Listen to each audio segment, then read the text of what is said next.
Volevo svegliarmi da un sogno incantato, volevo pensare che fosse tutto un passato.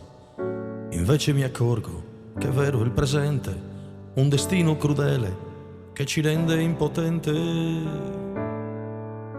Un fulmine e un lampo in un cielo sereno, la vita è volata a 40 anni più o meno, con tanti progetti e voglia di libertà, gli amici, le amiche e una donna, chissà.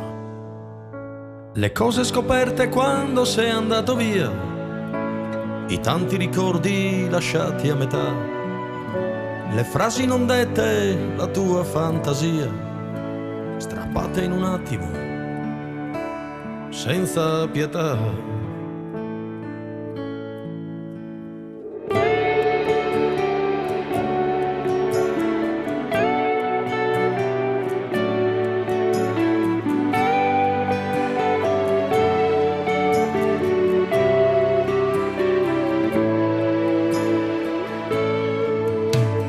Caro Gianluca, io qui a ricordarti, in fragili rime rubate ai ricordi, ognuno ha il momento che ha vissuto con te, custodisce geloso, sorrisi e lacrime a sé.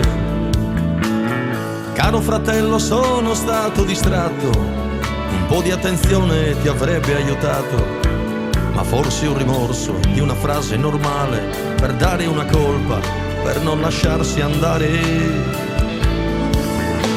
Le capre lo sai hanno iniziato a figliare, gli amici son qui ogni giorno ad aspettare, increduli ancora lo sguardo un abisso, la tua convinzione per quel posto fisso. Ma quando la notte ha già spento le stelle e il vento accarezza il destino fatale, è come se fuori, non sapendo chi sia, qualcuno ti chiama, è il momento di andare.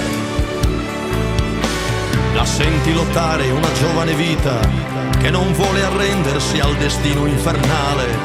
Febbraio apparecchia per il suo sacrificio, ha già scelto la vittima da sacrificare.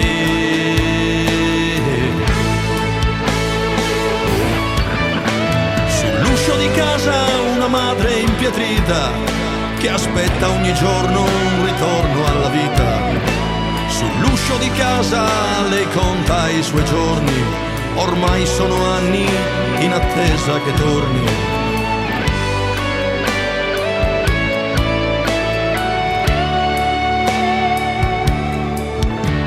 È contro natura, per quanto sia triste, e non si può concepire